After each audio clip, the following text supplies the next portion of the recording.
Tere kõigile, Marko siinpool järjekordse videoga. Täna oleme kolinud põrandale, et koer saaks võimalikult palju segada. Tegelikult küll selle jaoks, et vaadata, mis on siin minu selja taga, et mida ma ise kasutan. Ja sellest õige pea.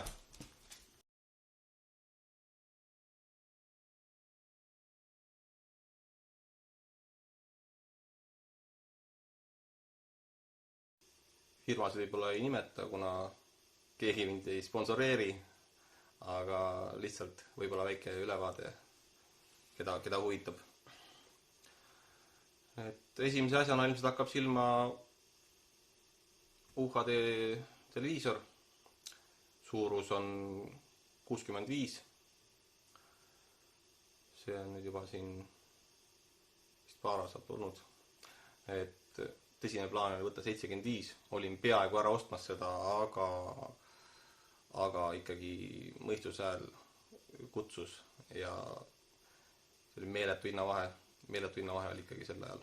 Ja 65 oli õige otsus tegelikult, et 75 oleks olnud lihtsalt raha raiskamine. Okei, ekraanipinda on palju, tõesti mõnus, aga sel ajal oli see ikkagi liiga suure hinnavahega. Praegusel ajal võtaksin kindlasti uuesti, kui ostaks praegu, võtaks 75 juba. Aga sel ajal oli see ikkagi veel liiga suur vahe. Okei, see on siis 65 UHD pildi poole pealt, siis UHD Blu-ray mängija ja UHD plaadid ja tavalised Blu-ray'd. DVD-sid mul ei ole. Võib-olla ongi seal riiulis ka mingi 2 tükki, et jah, ilmselt ongi muusika kontsert DVD-dest on paar tükki. Ja kõlarid, selle taga siis vasak, parem vasak, siis teie poolt vaadates ilmselt receiver, keskkõlar, no muidugi kõva kisa kohe, keskkõlar on riiulis nii-öelda, et ei ole midagi teha, nii see on, et see keskkõlar on tõsiselt suur, et ta on, siit ei paista välja, et tundub, et ta on siin vahes, et selline pikukene ainult, aga tegelikult on ta umbes selline, et ta oleks siin pooles teleris, kui ma ta siia peale paneksin. Et seetõttu tuli ta siia riiulisse panna ja see riiul on ümber ehitatud. No, riiul üldse ma ise tegin custom made riiul. See riiul oli mõeldud kolme võimendi jaoks, ehk siis receiver pluss 2 lisavõimendit.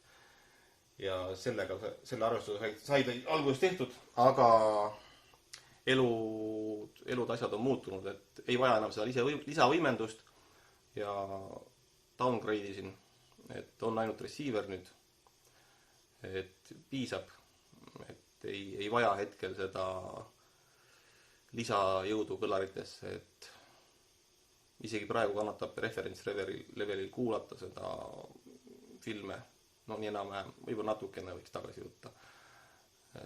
Aga kuna ei ole aega olnud ja hetkel siis tõesti tegin riiulisse ruumi, on keskkõlar siin hoopis ja PlayStation 4 tavaline, et endast piisab. Riiuli peal on veel, mis siin veel on,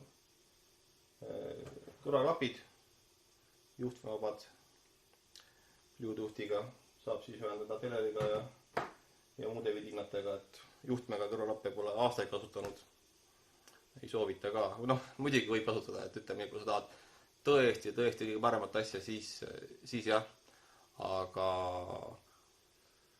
ütleme, teleriheli on nii nagu ta on, et Bluetooth on täiesti piisav igat pidi ja ilmselt ka 99% teistele inimestele on sellest piisav, et pigem sõltub kõrvaklapist endast rohkem kui sellest, kas ta on Bluetooth või juhtmega, et noh, okei, sellest meil teine kord.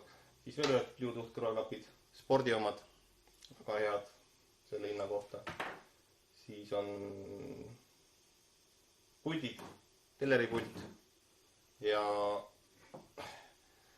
põhipult on siis universaalpult, Harmony Ultimate koos huubiga ja Ultimate ja siis telekapult ongi põhiliselt, mis tegelikult kasutust leiavad. Et UHD mängimisel võtan ka juurde veel siis UHD mängija puldi, aga tegelikult saab ka sellega hakkama täiesti piisavalt. Ja tegelikult ei olegi pilte vaja, kuna kogu see kupatus on hääljuhitav. Logitechi huub, Amazoni Echo ja Broadlinki huub. Need kolm asja juhivad siis seda seadmestikku siin. Et võib nii, need teevad siis nii hääljuhtimise kui ka puldiga juhtimise. Et Broadlinkile on kindlasti vaja juurde telefoni, Logitechile ka, kui te ei ostnud nüüd mingisugust puldiga varianti. Et ilma puldita variandid paljas huub, siis on telefoni vaja sinna juurde. Võib kasutada igapäevatelefoni, aga mõistlik on omada mingisugust, kas siis mingit vanemat ülejäänud telefoni. Et sellega on kõige lihtsam asju juhtida, et see ongi siin kuskil, et ka siin samas riiulis. Et seal saab seadistada ja teha, et siis ei koorma see teie igapäevatelefoni. Pluss, kui ise kodust ära lähete, siis kaob juhtimine ära, et seetõttu on eraldi telefon mõistlik. Hääljuhtimis kasutan siis Amazoni Echot. Et sellel, kui mina selle tegin, oli Amazoni Echo tunduvalt parem valik kui näiteks Google Home. Kuna ütleme nii, et erinevate tootjate tugi oli nagu Amazonil tunduvalt parem. Ja ütleme nüüd, kui tuli uus Google'i mini Home välja, siis ütleme nii, et kõvasti asi on paranenud, et võib-olla praegu polegi väga vahet. Aga ma ümber ei teeks muidugi. Vähemalt mitte hetkel, et pole vajadust. Et hääljuhtimine on väga lahe asi. Keset tööd siin kisama ei hakka, aga ütleme nii, et päevaaeg küll, et ei viitsi pulti otsida, siis saab öelda ühte koma teist telerile või mingile seadmele, mis sa arvad, või valgustusele või mis iganes. Aga kuidas see töötab? Väike näide praegu. Alexa, turn TV on. Okay. Ja läheb käima televiisor, receiver ja nii ongi. Et väga mugav, ütleme nii, et kui see süsteem tööle panna, et tööle paneme keerukas, aga sellest ilmselt mõni järgmine kord. Mis veel? Laes on motoriseeritud ekraan, 3-meetrine, 120 tolli. Viimasel ajal kasutan väga vähe, ütleme nii, et pärast UHD teleri ostmist ja väga vähe vaatan projektoriga, kuna UHD pilt on parem lihtsalt võrreldes Full HD pildiga. Mul on siin ta lakke sisse ehitatud, teda tuli ikkagi natukene allapoole tuuma, et kas siin on jätta natukene näha siin. Näete, ta on sellise nagu nii-öelda natuke kastina, kuna ma ei tahtnud siin kandetalasid päris läbi lõigata. See on majaehituslik probleem, et siis ma pidin ta osalt ikkagi tooma alla, et see oli selline kodurahu huvides mitte kõige parem kompromiss, aga ütleme, sai tehtud nii minimaalne kui võimalik.